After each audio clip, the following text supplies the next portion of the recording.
Subhanahu wa taala tersebut.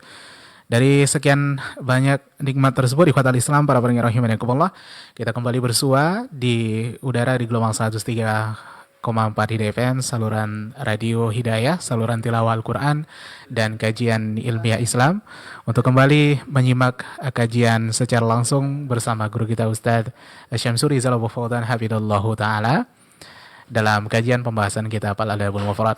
Kita kembali bersua ikhwatal Islam rahimakumullah dalam edisi Selasa tanggal 25 Jumadil Akhirah 1447 Hijriah, bertepatan pada tanggal 16 Desember 2025.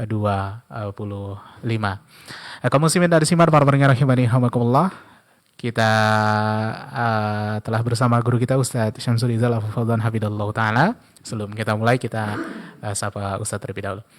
Assalamualaikum warahmatullahi wabarakatuh, Ustaz. Waalaikumsalam warahmatullahi wabarakatuh. Kaifa hal Ustaz? Sehat? Alhamdulillah bikhair. Barakallahu fiik, jazakallahu khairan.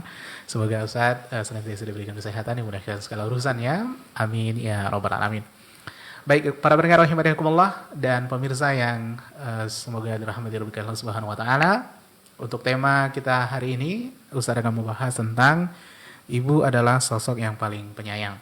Dan setelah pembahasan nanti kita sediakan juga untuk tanya jawab. Baik kaum muslimin dan muslimat yang bertanya, Anda dapat telepon kami di 08117530.000 atau nomor telepon WA dan 0811754544. Nah, untuk pemirsa yang menyimak kita dari streaming video, baik Facebook dan Instagram, untuk nomor-nomor yang kami telah sebutkan tadi juga telah kami lampirkan di layar monitor kita masing-masing. Kita langsung silakan kepada Ustaz. Fadhil Maskuro, maju. Namsa. Bismillahirrahmanirrahim. Assalamualaikum warahmatullahi wabarakatuh.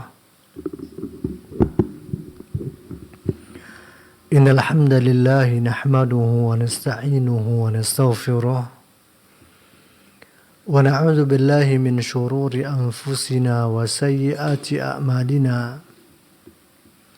من يهده الله فلا مضل له ومن يضلل فلا هادي له أشهد أن لا إله إلا الله وحده لا شريك له وأشهد أن محمدا عبده ورسوله صلى الله عليه وعلى آله وأصحابه ومن تبعهم بإحسان إلى يوم الدين وسلم تسليما كثيرا أما بعد. يا أيها الذين آمنوا اتقوا الله حق تقاته ولا تموتن إلا وأنتم مسلمون. Ikhwani wa akhwati fiddin, para pemirsa dan para pendengar Radio Hidayah rahimani wa rahimakumullah.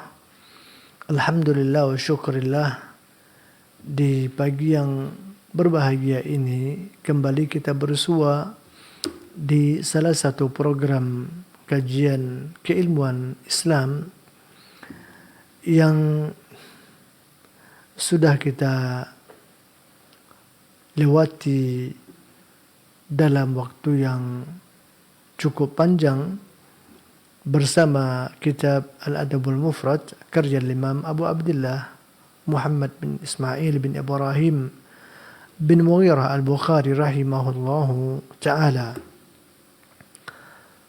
Dan sampailah kita pada pertemuan yang berbahagia ini di bab yang ke-41 dari kitab sahihnya, atau bab yang ke-49 dari asal kitab Al-Adabil Mufradnya. Di dalam bab ini Al-Imam Al-Bukhari rahimahullahu ta'ala membawakan sebuah hadis di bawah judul bab Al-Walidatu Rahimatun. Ibu adalah sosok yang paling penyayang, sosok yang memiliki cinta dan kasih sayang tulus dan yang sempurna tentunya kepada anak-anak mereka.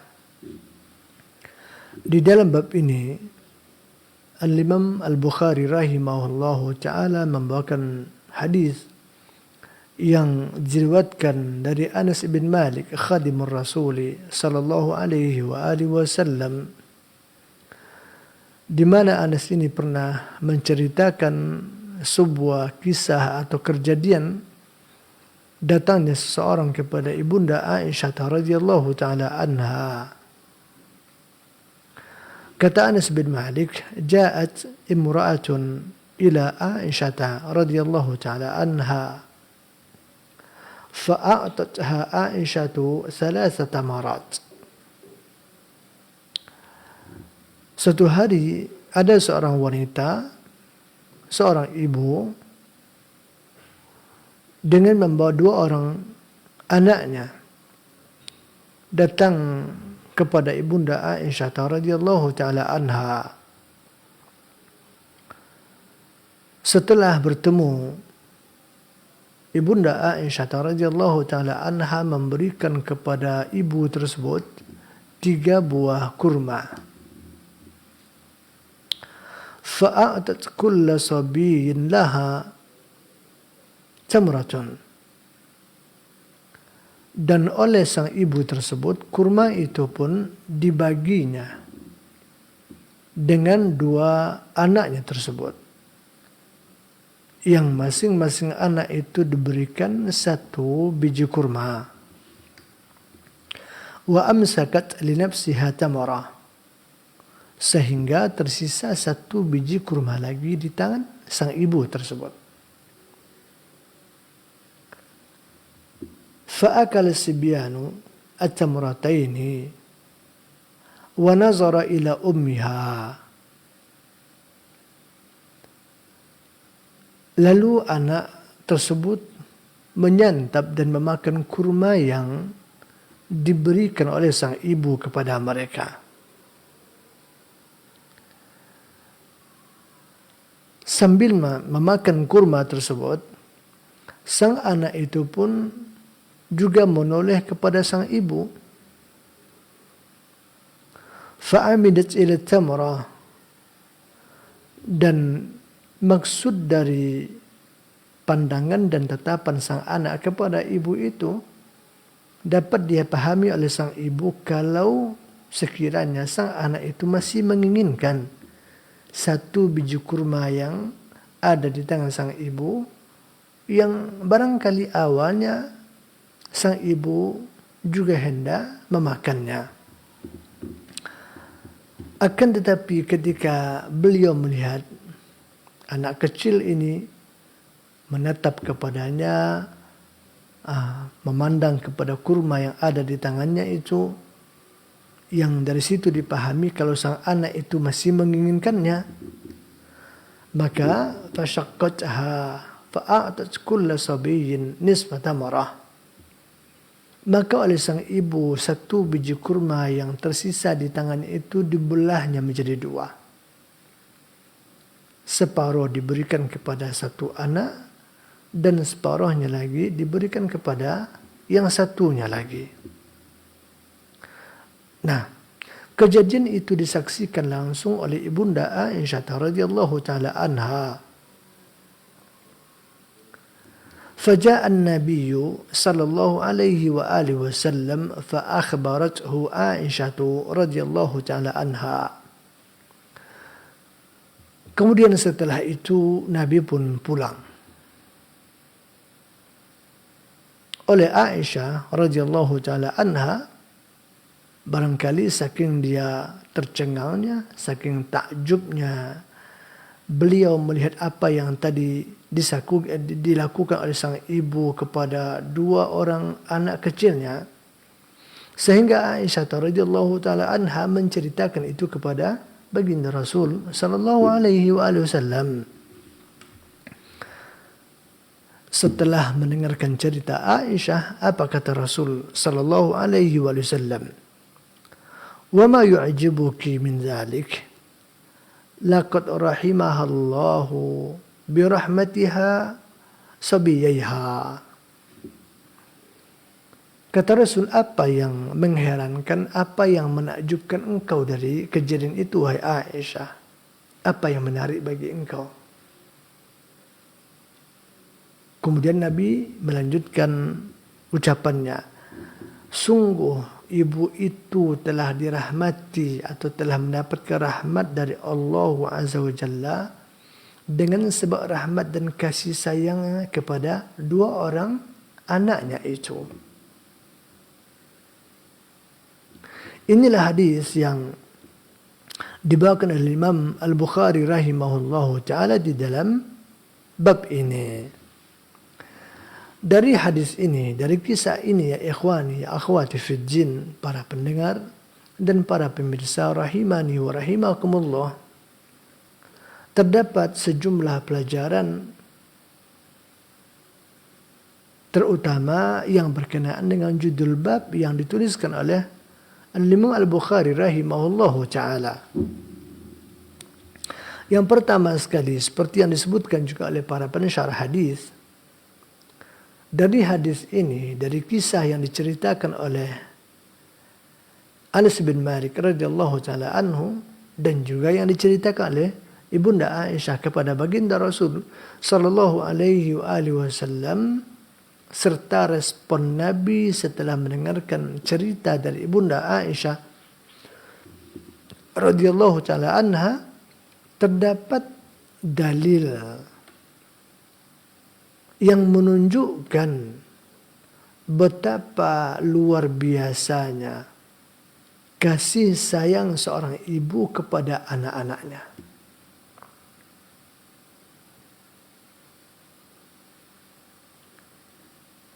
Kita bisa bayangkan, kita bisa mencermati apa yang diceritakan oleh Ibunda Aisyah radhiyallahu taala anha dari apa yang dilakukan oleh seorang ibu kepada anaknya itu. Barangkali mungkin dalam anggapan atau dalam penilaian sebagian orang itu adalah kejadian yang biasa-biasa saja, tidak ada yang terlalu mencengangkan, tidak ada pula yang menarik perhatian barangkali. Kenapa? Karena yang beliau berikan itu hanyalah satu biji kurma saja. Dan yang beliau berikan sebagai tambahan setelah itu kepada anaknya tersebut hanya separuh dari satu biji kurma itu. Seberapalah nilainya? Seberapalah harganya? Akan tetapi ya ikhwani akhwati fid din rahimani wa rahimakumullah, hal itu sesungguhnya telah memberikan pelajaran kepada kita. Dan itu tentu juga akan dirasakan oleh sang ibu. Apa makna yang terkandung di dalam peristiwa atau di dalam sikap seorang ibu yang sedemikian rupa kepada sang anak. Terutama yang menggambarkan kepada kita bagaimana kesempurnaan perhatian dan kasih sayang serta kepedulian seorang ibu kepada anaknya. Maka oleh kerana itulah Imam Bukhari rahimahullahu ta'ala membuatkan judul bab untuk hadis ini, Al-walidatu rahimat. Ibu itu adalah sosok, adalah karakter, adalah pribadi yang memiliki kecintaan yang tulus, kecintaan yang sempurna, kecintaan yang luar biasa kepada anak-anaknya.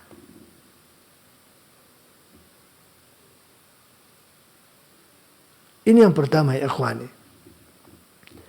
Kalau ditanyakan kenapa disebutkan ibu,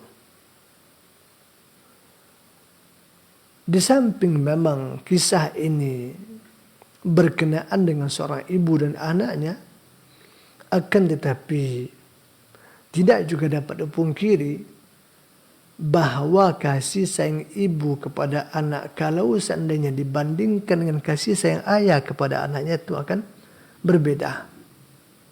Memang berbeda jauh. Kesempurnaan perhatian, kesempurnaan kasih sayang, kesempurnaan di dalam memberikan cinta dan semacamnya.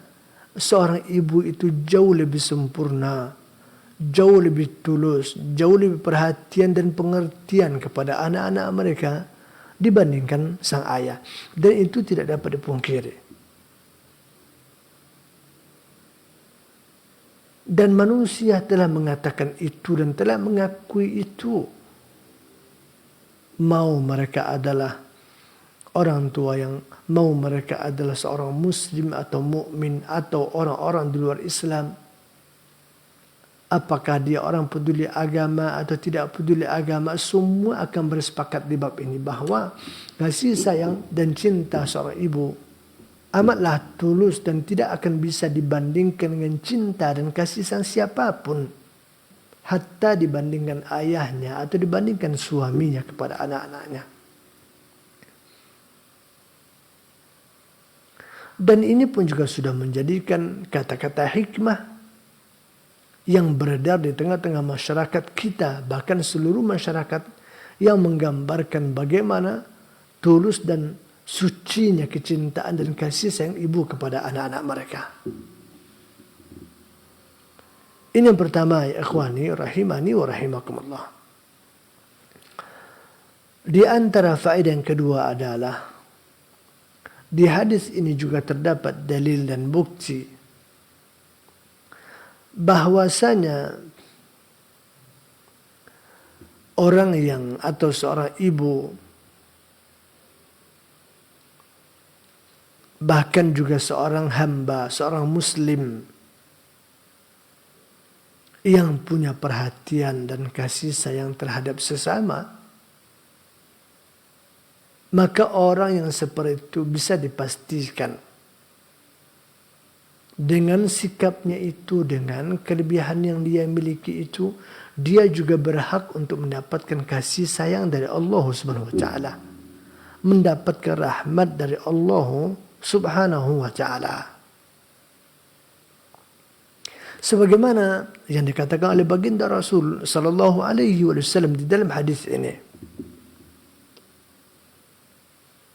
Ketika baginda Rasul mendengarkan bagaimana takjubnya Aisyah dengan apa yang dilakukan oleh sang ibu yang tadi dia berikan 3 biji kurma lalu dia bagikan kepada anaknya sampai habis pada akhirnya, dan sang ibu tidak mencicipinya sama sekali.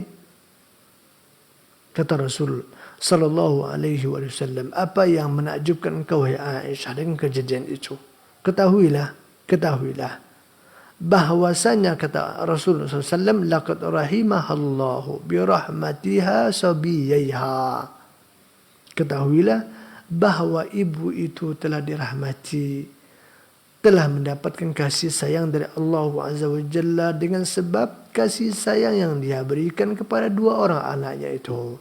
Menunjukkan bahwasanya cinta dan kasih sayang yang diberikan kepada seorang anak akan membuahkan cinta dan kasih sayang dari Allah Azza wa Jalla untuk orang tua itu. Untuk orang tua itu. Bahkan balasan dan keutamaan serta ganjaran bagi orang yang memiliki perhatian dan kasih sayang yang ikhlas, bukan hanya kepada anak saja, akan tetapi kepada orang yang barangkali lebih jauh hubungannya dibandingkan seorang anak, katakanlah mungkin saudara, maka kasih sayang itu pun juga tidak akan dibiarkan atau tidak akan diabaikan oleh Allah Azza wa Jalla. Melainkan Allah Azza wa Jalla juga akan memberikan balasan kepada yang bersangkutan. Akan membuahkan kebaikan, akan mendatangkan ridha dan rahmat dari Allah Subhanahu wa taala, sebagaimana yang sudah kita lewati pada pertemuan yang lalu ketika kita membahas judul bab yang disebutkan oleh Imam Bukhari rahimahullahu taala, bagaimana keutamaan yang akan didapati oleh seseorang yang telah menafkahi dan merawat 3 orang saudaranya atau 2 orang saudaranya. Di situ Rasulullah sallallahu alaihi wasallam mengatakan, la yakunu li ahadin 3 banatin أو ثلاث أخوات فيحسن إليهن إلا دخل الجنة. Tidaklah seseorang memiliki 3 orang anak putri atau 3 orang saudari putri, lalu dia perlakukan dengan baik, dia rawat, dia jaga, dia lindungi, dia nafkahi sekuat kemampuan dia, semampu dia, melainkan perbuatannya itu akan menjadi asbab ia dimasukkan ke surga Allah Subhanahu wa taala. Subhanallah. Fadilah ini dijanjikan oleh agama, dijanjikan oleh Rasul bukan hanya kepada seorang ayah yang dianugerahi 3 orang putri, bukan hanya itu saja. Bahkan itu juga akan terbuka kesempatan tersebut bagi seorang laki-laki yang dianugerahi oleh Allah Azza wa Jalla 3 orang saudara putri. Bahkan juga ada 2 orang saudari putri. Hatta juga tidak dikecualikan 1 orang saudari putri yang dia perlakukan dengan baik. Dia penuhi kebutuhannya semampu dia. Dia berikan apa yang dia butuhkan, perhatian, kasih sayang. Melainkan itu akan menjadi asbab untuk hamba itu dimasukkan ke surga Allah Subhanahu wa taala. Menunjukkan bahwa keutamaan ini bukan hanya dikhususkan untuk orang tua atau ibu yang telah menyayangi anak-anak mereka dengan tulus. Bahkan di dalam hadis yang lain kita juga dapatkan bagaimana baginda Rasul sallallahu alaihi wasallam berbicara di dalam konteks ini, mengapresiasi orang-orang yang punya perhatian yang tulus, yang menaruh cinta dan kasih sayang yang tulus kepada sesama, bukan hanya kepada saudara, bukan hanya kepada keluarga, bukan hanya kepada anak-anak yang ia miliki, bahkan kepada siapa saja, terutama di antara sesama muslim. Apa kata Rasul sallallahu alaihi wasallam di dalam hadis sahih yang diriwayatkan oleh Imam At-Tirmidzi, Imam Abu Daud, Imam Ahmad dari hadis Abdullah bin Amr bin As radhiyallahu taala anhu, Rasulullah sallallahu alaihi wasallam bersabda, "Ar-rahimuna yarhamuhumur rahman, irhamu man fil ardi yarhamukum man fis sama." Kata Nabi sallallahu alaihi wasallam, orang-orang yang penyayang itu maka mereka juga akan disayangi oleh Ar-Rahman, Allah zat yang maha pengasih lagi maha penyayang. Maka oleh karena itu kata Rasul, sayangilah hamba-hamba Allah yang ada di bumi. Niscaya Allah yang ada di langit sana akan menyayangi kalian pula. Niscaya zat itu Allah Azza wa Jalla yang ada di langit sana juga akan menyayangi kalian pula. Subhanallah. Dari hadis ini dapat kita ambil pelajaran pertama sekali bahwa kasih sayang yang dimaksudkan oleh hadis ini, yang diapresiasi orang-orang yang menebarkan kasih sayang di antara sesama, bukan hanya untuk orang tua yang menyayangi anaknya saja, bukan hanya terbatas pada saudara yang menyayangi saudaranya saja. Akan tetapi keutamaan itu juga ada diberikan oleh agama kepada orang yang memang suka menebarkan kasih sayang di antara sesama. Buktinya Rasul katakan, sayangilah oleh kalian orang-orang atau makhluk-makhluk Allah yang ada di bumi. Niscaya Allah Azza wa Jalla zat yang ada di langit sana akan menyayangi kalian pula. Dan di antara faedah lain kita tambahkan adalah bahwasanya hadis ini juga menegaskan bahwa Allah Azza wa Jalla Rabb kita, ilah kita, ma'bud kita, yang di antara sifatnya Ar-Rahman, Ar-Rahim, bahwa zat itu adalah berada di atas langit sana. Allah itu ada di atas langit sana, bersemayam di atas langit, di atas arasnya. Dan itu tegas dikatakan oleh Rasul di sini. Barang siapa yang menyayangi makhluk yang ada di bumi, maka mereka pun akan disayangi oleh Allah Azza wa Jalla yang ada di atas langit sana. Ikhwani wa akhwati fid din rahimani wa rahimakumullah. Kemudian di antara faedah yang lain, bahwa cinta dan kasih sayang orang tua pada khususnya kepada anak-anak mereka, di samping menjadi asbab salah satu wasilah untuk menghantarkannya ke surga Allah Azza wa Jalla, maka cinta dan kasih sayang yang tulus itu yang dia tebarkan, yang dia berikan kepada anak-anaknya juga menjadi hijab dan benteng antara dirinya dengan neraka Allah Subhanahu wa taala. Disebutkan oleh Rasul sallallahu alaihi wasallam di dalam hadis yang diriwayatkan oleh Imam Muslim rahimahullahu taala. Apa kata Rasul sallallahu alaihi wasallam? Inna Allah qad aujaba laha bihal jannah au a'taqaha biha minan nar.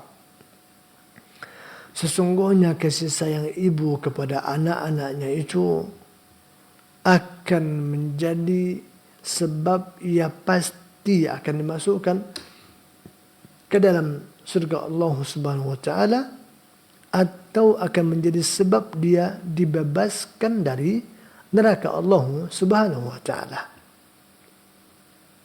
Ini menunjukkan betapa luar biasanya sifat kasih sayang dan perhatian seorang ibu kepada anak-anak mereka. Dan kita katakan, kenapa sedemikian rupa agama mengapresiasi rasa kasih sayang dan cinta seorang ibu kepada anak-anaknya itu, sehingga disebutkan sebagai wasilah yang akan menghantarkannya ke surga, atau akan menjadi tameng atau perisai yang akan menyelamatkan ia dari ancaman api neraka. Pertama, jelas menunjukkan bagaimana ketulusan dan keikhlasan seorang ibu di dalam mencintai dan menyayangi anak-anak mereka. Ini jelas.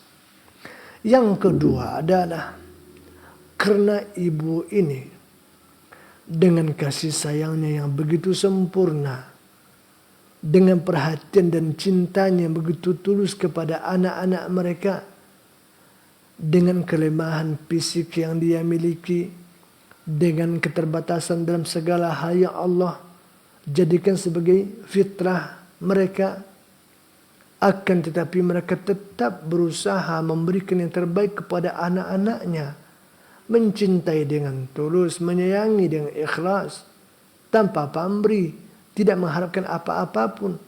Bahkan seorang ibu rela untuk mempertaruhkan hidup dan nyawanya demi untuk menyelamatkan dan membuktikan cinta kasih sayangnya kepada sang anak. Akan tetapi bersamaan dengan itu semua, di sisi yang sama seorang ibu adalah sosok yang seringkali terabaikan dan terlupakan oleh anak-anak mereka. Kenyataan adalah bukti betapa tidak merasa bersalahnya seorang anak menyakiti hati orang tuanya, terutama ibunya, membuat mereka menangis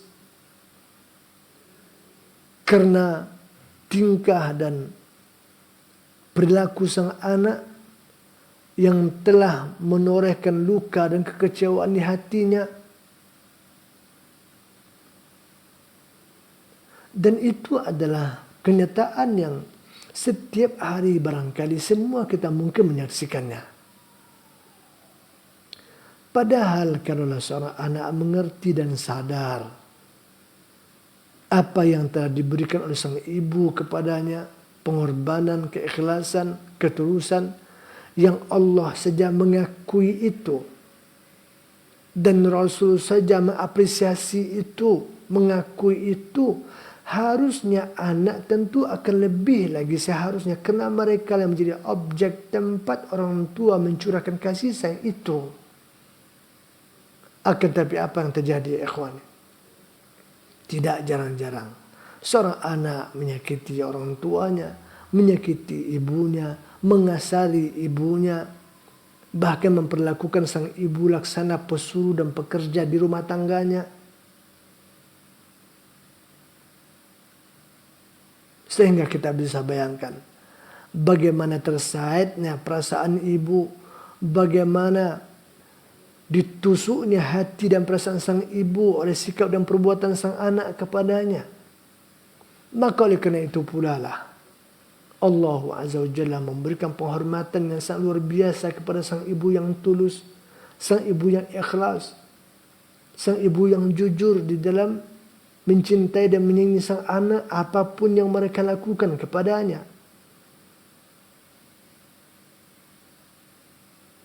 Karena hanya rahmat dan kasih sayang Allah juala yang hanya bisa diharapkan oleh sang ibu dari semua pengorbanan yang telah ia berikan untuk anak-anak mereka.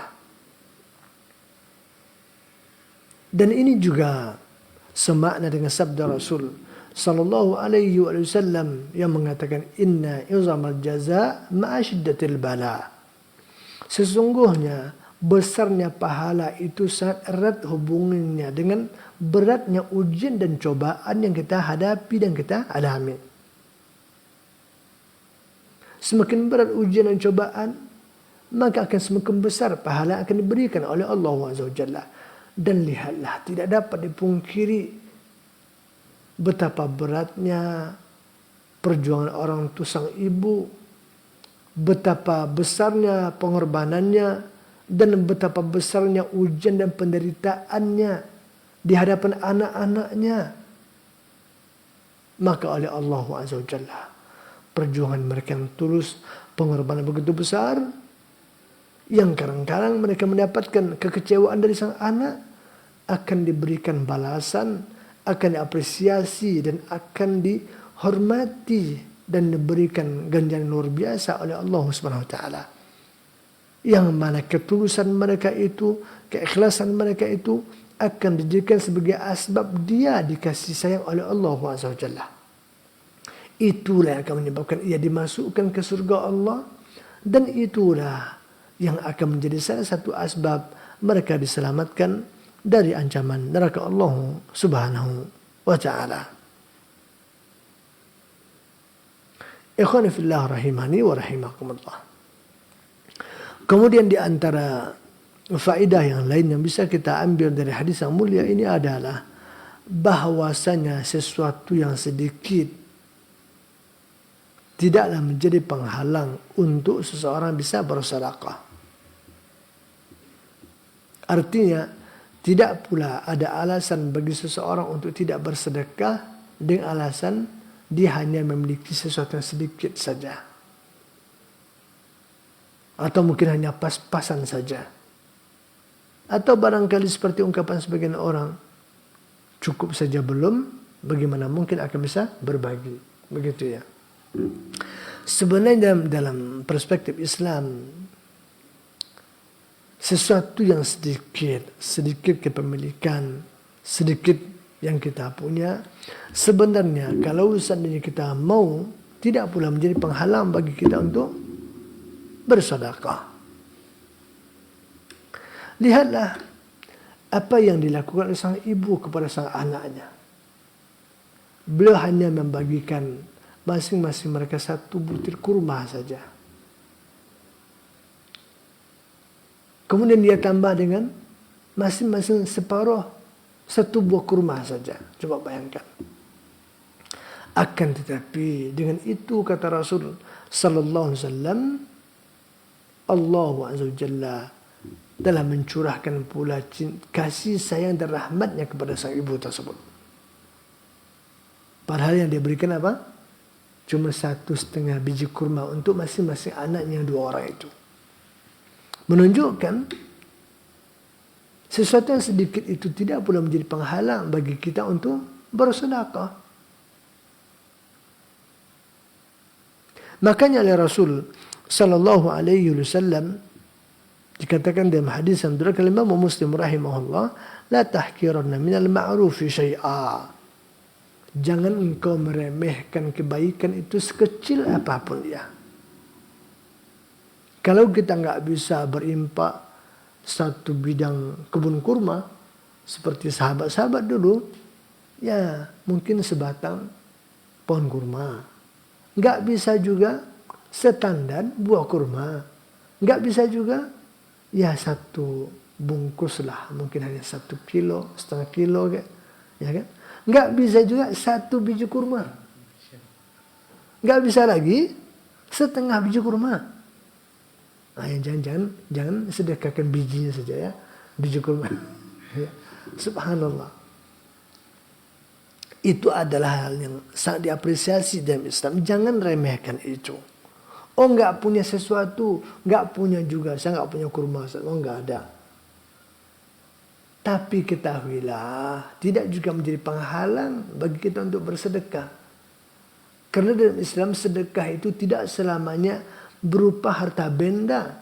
Akan tetapi masih ada hal-hal lain yang tidak membutuhkan biaya, tidak membutuhkan anggaran, tapi juga punya nilai sedekah.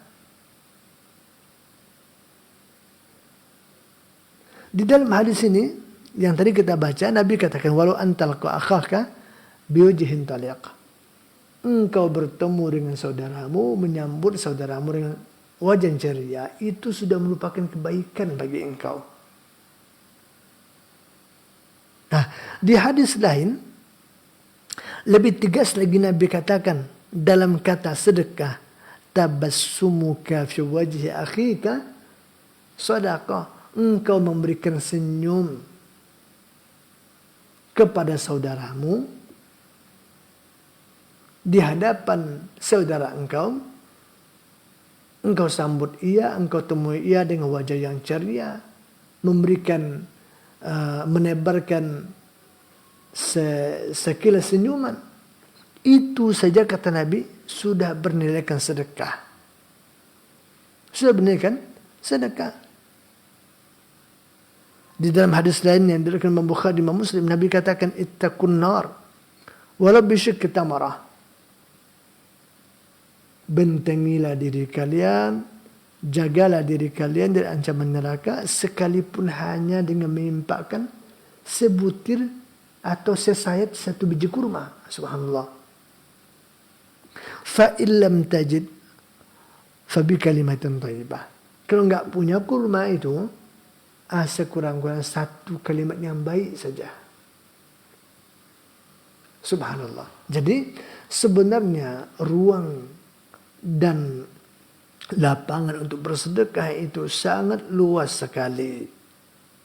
Sehingga tidak ada alasan bagi kita untuk tidak bisa bersedekah. Apalagi alasan kita hanya punya sesuatu yang sedikit, sangat terbatas dan seterusnya. Tidak ya ikhwani.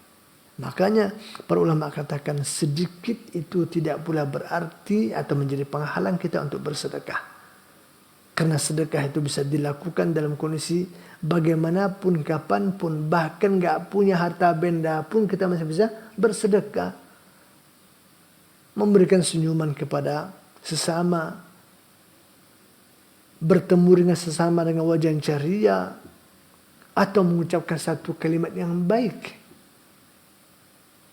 kepada saudara-saudara kita.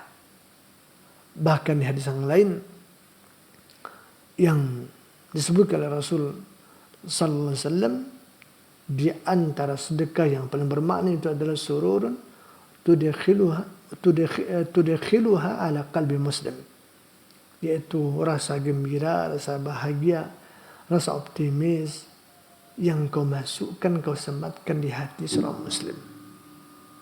Kalau enggak bisa membantu, sekurang-kurang beri dia hiburan, beri dia semangat, optimiskan dia. Karena begitu luasnya tempat bagi kita untuk bisa berbagi dan bersedekah, memberi kepada sesama. Persoalannya bukan tidak adanya lapangan, bukan terbatasnya mihna atau kesempatan. Masalahnya adalah kita yang nggak punya keinginan dan tidak punya perhatian di bab itu. Sehingga yang terjadi apa? Sudahlah tidak bisa membantu, tapi malah menyakiti. Sudahlah tidak bisa menghibur, tapi malah menakut-nakuti. Nah, itu karakter banyak kita. Padahal sekurang nggak bisa bantu, doakan. Nggak bisa bantu, hibur dia. Nggak bisa bantu, doakan. Berikan dia secerca kata-kata, memberikan dia optimis dalam kehidupan itu. Itu sekurang-kurangnya. Kan?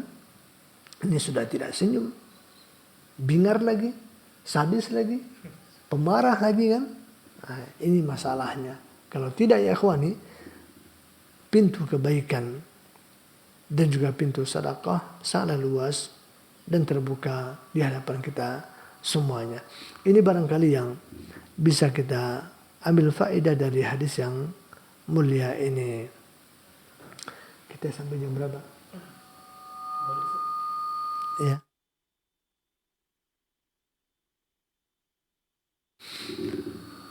Kita lanjutkan sedikit di bab yang berikutnya, adalah bab qoblatis sibyan, mencium anak yang masih kecil, terutama adalah anak-anak kita, anak cucu kita.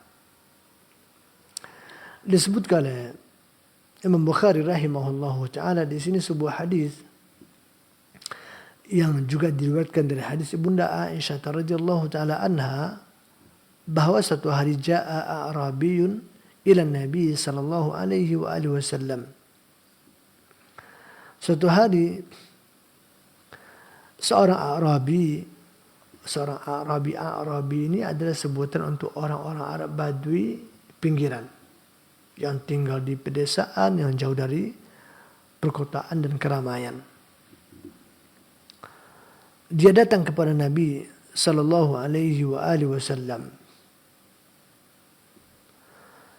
Lalu Nabi pun bertanya kepadanya, "Atuqabbiluna sibyanakum?" Apakah kalian biasa mencium anak-anak kalian, anak-anak yang kecil, sibyannya anak yang masih kecil lah. Kata Badui itu, "Ma nuqabbiluhum." Kami enggak biasa mencium anak-anak kami. Mendengarkan jawaban si Badui itu, apa kata Rasul sallallahu alaihi wasallam?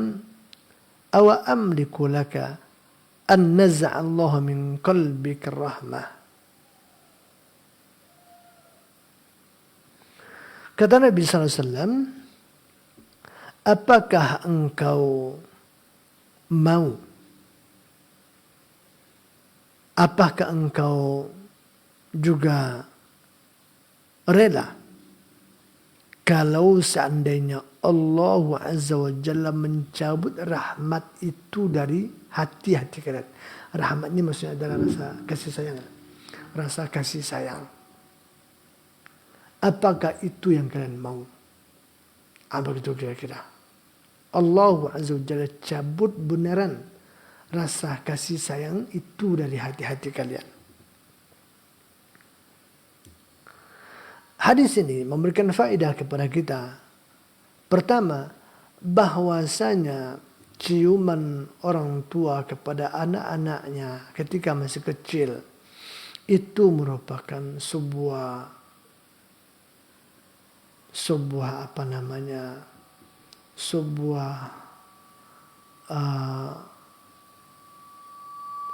sikap orang tua yang sangat memberikan apresiasi dan yang telah menyematkan rasa cinta dan kasih sayang itu kepada anak-anak mereka tersebut.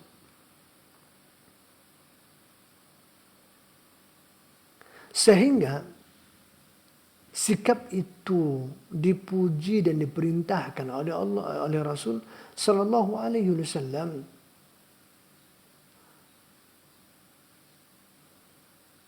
Dan orang-orang yang tidak terbiasa, apalagi tidak mau melakukan itu terhadap anak-anak mereka, maka itu diberikan ancaman oleh Rasul Sallallahu Alaihi Wasallam. Apa kata Nabi, apa engkau mau rasa kasih sayang dan cinta itu dicabut betul oleh Allah Ta'ala di hati engkau? Karena begitu tidak pedulinya kalian, begitu abainya kalian kepada anak-anak kalian. Tidak memberikan mereka cinta, tidak memberikan mereka kasih sayang. Padahal hanya sekedar memberikan ciuman saja kepada mereka. Dengan pelukan, dengan dekapan hangat kita cium mereka. Karena memang di usia-usia itu, itulah yang diharapkan oleh sang anak dari orang tuanya. Dekapan hangat, tutur kata yang lemah lembut, ciuman, kasih sayang, kecupan.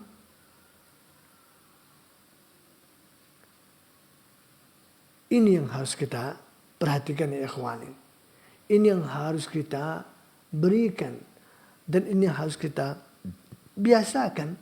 Sehingga baginda Rasul Sallallahu Alaihi Wasallam merasa berkewajiban atau merasa perlu untuk mempertanyakan itu kepada sang Badui. Karena memang Badui ini karakter mereka ada orang yang keras, yang tutur katanya juga keras, cara bergaulnya juga keras, karena namanya juga orang yang tinggal jauh dari terisolir di perkampungan.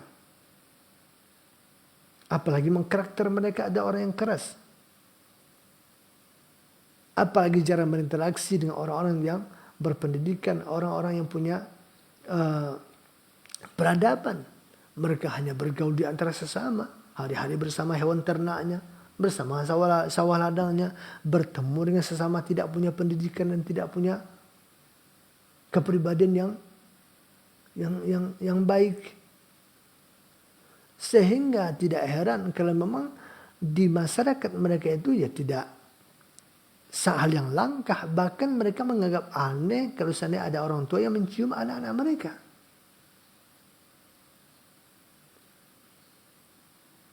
Padahal itu adalah sesuatu yang sangat diperhatikan oleh Islam dan dianjurkan untuk dilakukan, karena itu sangat memberikan kepada anak-anak kita rasa cinta dan kasih sayang tulus dari orang tua mereka. Ini menunjukkan kepada kita betapa Islam ini mengajarkan kita menjadi seorang yang punya cinta dan kasih sayang yang tulus, yang ikhlas, terutama kepada anak-anak kita.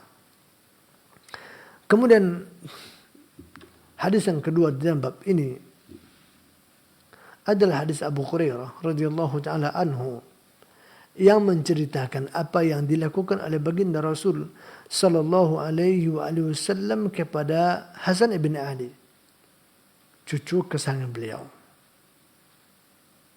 Apa kata Abu Hurairah? Qabbala Rasulullah Sallallahu Alaihi Wasallam Hasan bin Ali. Suatu ketika baginda Rasul mengecup atau mencium cucunya, yaitu Hasan bin Ali radhiyallahu taala anhum. Wa indahu al-Aqra ibn Habis At-Tamimi, yang mana dikala itu hadir di sana Aqra bin Habis At-Tamimi. Beliau duduk bersama baginda Rasul Sallallahu Alaihi Wasallam ketika itu. Nah, melihat apa yang dilakukan oleh baginda Rasul kepada cucunya Hasan bin Ali, maka berkatalah Aqra bin Habis, inna li asyratan minal walad ma qabbaltu minhum ahadan. Ungkapan ini ia katakan saking herannya beliau melihat apa yang dilakukan oleh Rasul kepada Hasan. Kata dia, saya ada punya 10 anak, tapi satu pun tidak pernah saya cium. Kata dia. 10 orang dia punya anak, satu pun tidak pernah saya cium dari mereka. Apakah itu bahasa penyesalan dia? karena dia tidak melakukan hal yang sama kepada anak-anaknya, atau dia merasa aneh saja mungkin dengan perbuatan Nabi, karena dia kan orang pinggiran ya, nggak ada di masyarakat mereka, dia nggak pernah lakukan, kok aneh. Kalau sekarang apa bahasanya? Apa bahasa sekarang? Ya, aneh, serasa berlebih-lebihan begitu ya. Wallahu ta'ala alam, yang mana satu yang melatar belakangi Aqra bin Habis ini mengatakan itu di hadapan Rasul sallallahu alaihi wasallam. Nah, mendengarkan itu, fanazara ilaihi Rasulullah sallallahu alaihi wasallam summa qala man la yarham la yurham. Nabi menoleh kepadanya, lalu Nabi berkata, wahai Aqra, ketahuilah, orang yang tidak menyayangi, maka dia pun tidak akan disayangi. Orang yang tidak bisa menyayangi, anaknya saja dia nggak bisa sayangi, apalagi orang lain, maka orang seperti ini juga tidak akan disayangi oleh Allah Subhanahu wa taala. Subhanallah, perhatikan. Ini menunjukkan pertama sekali bahwa ciuman orang tua kepada anak itu merupakan sesuatu yang sangat bernilai dan berharga sekali bagi anak-anak kita. Karena di situ terdapat luapan cinta dan kasih sayang orang tua yang sangat tulus kepada anak-anaknya. Memberikan apresiasi, kebahagiaan, kepuasan dan makna tersendiri bagi anak-anak mereka. Maka oleh karena itu, hendaklah kita perhatikan ini, wahai para orang tua pada khususnya. Berilah anak-anak kita itu ciuman, kecupan, kasih sayang di saat mereka pada usia-usia kecil itu. Karena itulah yang mereka harapkan, yang mereka butuhkan di kala itu.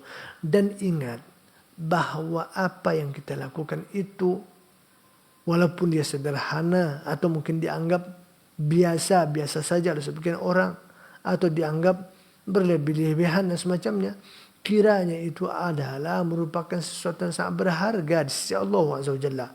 Sehingga Nabi katakan bisa menjadi penyebab masuk surganya orang tua, atau akan menjadikan dia diselamatkan dari neraka Allah Subhanahu wa taala.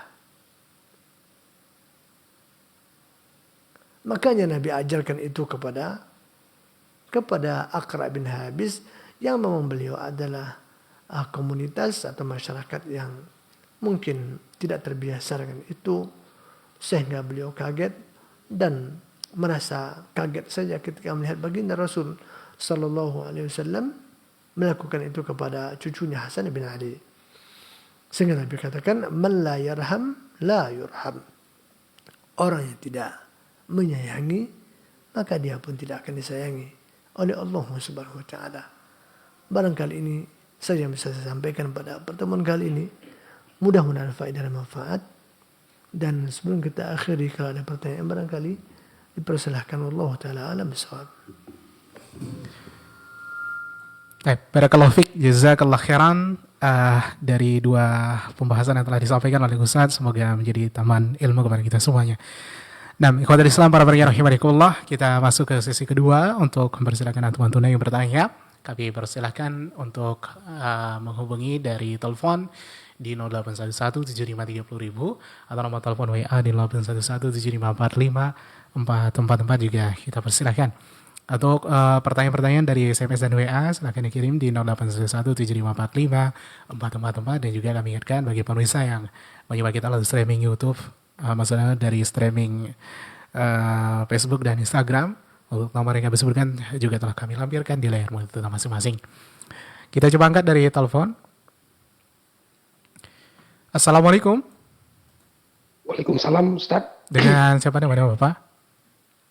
Dengan Bapak Pendi di Pekanbaru. Silakan. Sampai umur batas berapa untuk mencium anak perempuan Ustaz? Umur anak perempuan itu sampai batas umur berapa boleh dicium gitu? Maksud. Itu siapa pertanyaannya? Terima kasih. Ya udah. Terima kasih Ustaz atas jawabannya. Baik. Terima kasih atas pertanyaannya. Kalau seandainya ditanya tentang umur berapa, maka kalau kita lihat kepada nas yang menyebutkan permasalahan ini, seperti di hadis yang tadi kita katakan, di situ disebutkan dengan kata sobi, yang berarti adalah anak-anak kecil. Anak-anak kecil. Dan anak itu baru dan dikatakan sabi ketika mereka belum menginjak usia balik. Sebelum beliau atau mereka menginjak usia balik. Ya masih kanak-kanak, masih anak-anak. Nah, selebih dari itu, sebenarnya bukan berarti tidak boleh, akan tetapi tentu anak itu barangkali juga akan risih, tidak terbiasa barangkali ya, karena mereka sudah memasuki usia yang mumayyiz atau usia yang balik barangkali. Mungkin itu hanya masalah menjaga hal-hal yang akan membuat ketidaknyamanan saja, baik di kita, begitu juga di anak-anak tersebut. Adapun ketika mereka masih balita, masih anak-anak yang masih di bawah usia, kita sebut di bawah usia ya, di bawah usia, maka itu yang menjadi objek utama, itu menjadi target utama apa yang tadi kita sebutkan. Sedangkan melewati batas itu bukan tidak diperbolehkan, akan tetapi itu sesuatu yang tentu harus dipertimbangkan dari sisi perasaan dan dari sisi kenyamanan di antara kedua belah pihak. Dan terlebih lagi kalau seandainya itu akan membawa kepada fitnah, tentu akan menjadi pertimbangan tersendiri, ya kan? Nah, bila mana misalkan anak itu sudah dewasa, sudah balik, ya kan? Nah, tidak mustahil itu bisa menimbulkan rasa yang tidak nyaman, bahkan bukan sekedar itu, tidak juga bisa dikecualikan bisa menimbulkan fitnah baik bagi orang tua ataupun juga bagi anak-anak mereka. Jadi kita harus mempertimbangkan dari sisi ini. Tapi masalah itu tentu insya Allah tidak akan muncul, tidak akan ada ketika anak-anak itu masih di usia di bawah di bawah usia, bisa kita tadi, ketika mereka masih di bawah usia ya, belum balik, bahkan juga belum memayizkan di bawah balik lagi, maka itu tentu akan aman insyaallah ta'ala. Tapi kalau di atas itu maka berhati-hati, bukan tidak boleh tapi harus berhati-hati ya kan, kalau akan membahayakan, akan menimbulkan fitnah baik bagi anak dan juga bagi kita, maka ini tentu perlu dihindari. Wallahu ta'ala, ini yang bisa saya komentari. Baik, terima kasih Ustaz atas jawabannya. Semoga yang bertanya juga dapat mendengarkan dengan jelas. Dan untuk pertanyaan selanjutnya, bagi yang telah mencoba menelpon kita kembali persilahkan di 08117530.000. Kita coba angkat.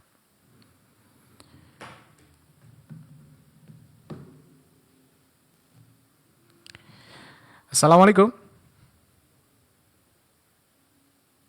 Halo, assalamualaikum. Waalaikumsalam warahmatullahi wabarakatuh. Dengan siapa di mana Bapak? Hamba Allah di Lansik Mamin. Ustaz. Baik, silakan pertanyaannya. Assalamualaikum Ustaz. Ustaz menanyakan mengenai meninggalnya anak seorang muslim sebelum balik, 3 orang atau 2 atau 3 orang itu akan menyelamatkan orang tuanya dari api neraka gitu. Yang saya tanyakan adalah kalau batas ke atasnya balik, batas ke bawahnya apakah termasuk keguguran juga dihitung anak atau gimana Ustaz? Itu yang sebenarnya. Syukur Ustaz. Assalamualaikum warahmatullahi wabarakatuh. Waalaikumsalam warahmatullahi wabarakatuh. Wabarakatuh. Terima kasih atas pertanyaannya. Tentang apa yang tadi dikatakan, keutamaan atau juga busyra ya, berita gembira yang diberikan oleh agama kepada orang tua yang diberikan musibah atau ujian ditinggal pergi oleh anak-anak mereka yang masih kecil atau yang masih bayi, yang masih balita dan semacamnya. Dan kita sudah lewati ini ya pada pertemuan yang lalu. Nabi katakan 3 orang. Kemudian sahabat bertanya, bagaimana kalau 2 orang ya Rasulullah? Juga 2 orang. Artinya juga akan diberikan keutamaan itu. Bahkan kata rawi, andai kan ada yang nanya, bagaimana 1 orang ya Rasulullah? Nabi akan katakan, iya juga. Dan dulu kita sudah bahas bahwa 3 itu bukan pembatasan ya. Tapi semakin berat ujian itu, semakin besar pula fadilah dan keutamaannya. Tentu semakin banyak anak meninggal, tentu akan semakin berat beban mental dan pikiran bagi orang tuanya. Ya. Kemudian apakah masuk as-siqtu ya, keguguran ya? Apakah masuk dalam bab itu? Wallahu ta'ala alam bisawab. Saya tidak bisa mengatakan secara tegas karena hadis yang membahas tentang masalah itu memang menyebutkan anak yang sudah dilahirkan ya, lahir menjadi manusia yang sempurna, anak-anak, bayi begitu ya. Kalau keguguran ini kan juga bertingkat-tingkat ya. Keguguran ini ada yang setelah ditiupkan ruh ya kan, ada yang sebelum ditiupkan ruh ya kan. Kalau dia gugur di bawah 4 bulan berarti belum ditiupkan ruh, karena ruh itu kan ditiupkan 4 bulan ke atas ya. Ya. Maka oleh karena itu secara zahir hadis ini tidaklah memasukkan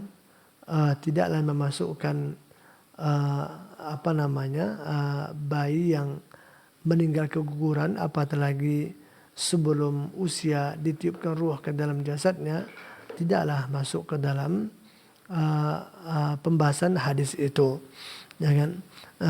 Salah satu di antara faktor juga menurut pemahaman kita, kalau kita pahami konteks hadis itu, karena yang keguguran ini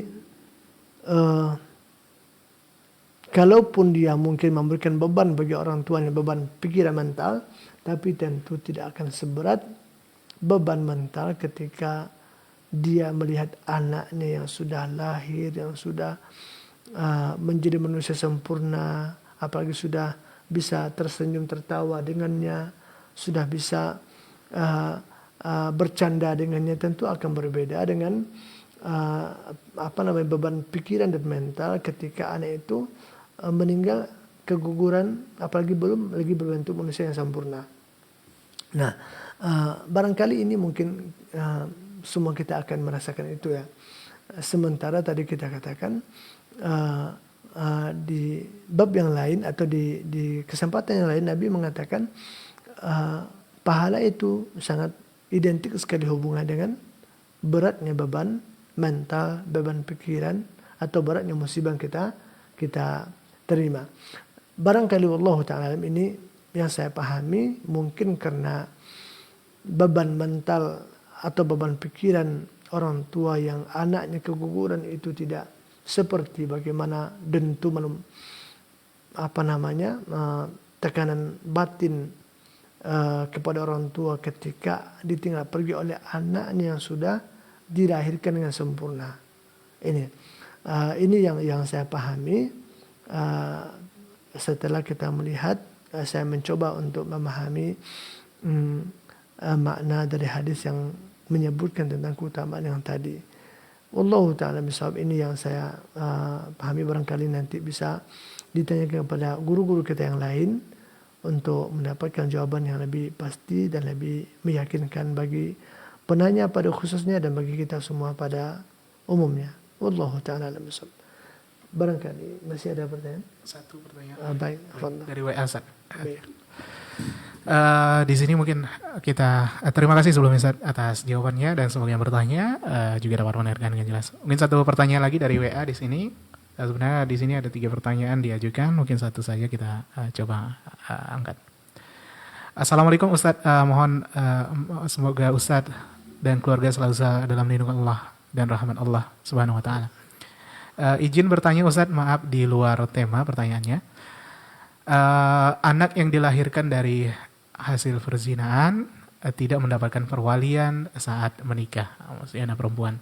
Pertanyaannya Ustadz, jika wali tetap bersikeras menikahkan, sedangkan dia tahu hukumnya tidak boleh, apakah sah pernikahan anak tersebut? Jazakallahu khairan atas jawaban. Ya.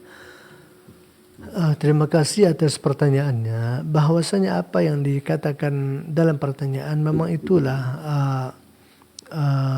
kenyataan dan itulah konsekuensi yang harus diterima.